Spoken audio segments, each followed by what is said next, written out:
Good evening friend, আপনারা কেমন আছেন? আশা করি ভালো আছেন। ওয়েলকাম টু মাই চ্যানেল সিটিজানা কিচেন ব্লগ। আমাদের আগে একটা কুকুর ছিল, ছোট্ট কুকুর, মানে 2-3 মাস হবে। সেই কুকুরটা আর নাই। তো ফির আমরা সবাই দুঃখী হয়ে গেছিলাম।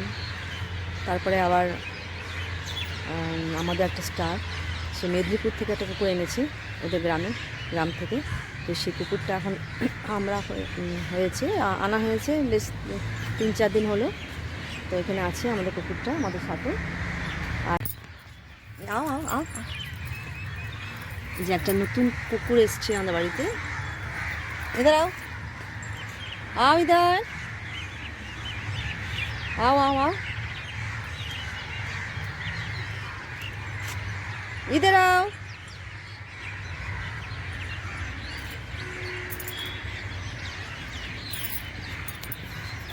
তাকে ডক্টর দেখিয়েছি আর তাকে ভ্যাকসিনও করা হয়েছে, ইঞ্জেকশন দিয়েছি আমরা। কারণ কুকুরটা এখন আগেকার কুকুর থেকে একটু বড় আছে,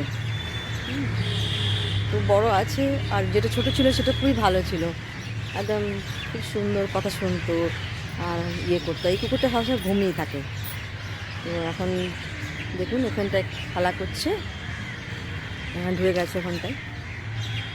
একটা আমাদের বারান্দায় এখন শুয়ে থাকবে। এই বারান্দায় আমরা মানে ওকে রাখবো ভেবেছি, এই বারান্দায় এখানটা রাখবো আমরা ওকে।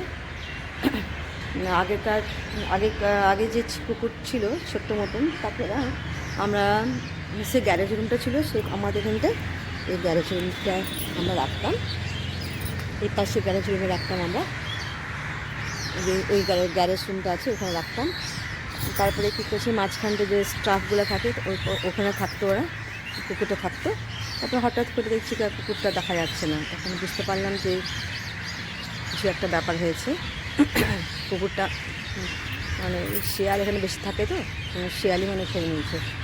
সেখানে আমাদের সবার একটারই মনে দুঃখ ছিল, একটু দুঃখ করছিলাম। তখন তারপরে টাক এনে দিয়েছে আমাদেরকে কুকুর।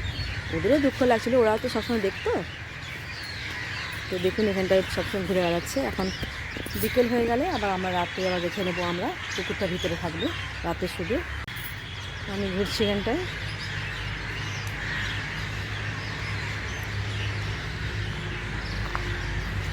জবা ফুল হয়েছে এখানটায়, জবা ফুল, লাল জবা। এখানটা আমি তুলি না, এগুলা তুলতে মানা করি। আর এই সাইডে দেখুন এই বাগানটাতে আপনারা দেখেছেন ফুল ফুল অনেক হয়েছে, এই পাশে চারদিকে ফুল।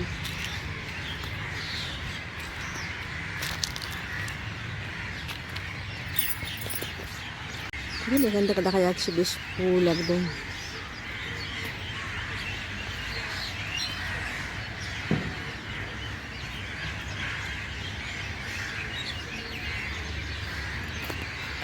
বিকেলবেলা না বসে থাকতে খুব ভালো লাগে। এই সামনে যে আছে এইখানটায় টেবিল নিয়ে বসে চা টা খেলে বেশ ভালো লাগবে, হাওয়াও চলছে খুব ভালো।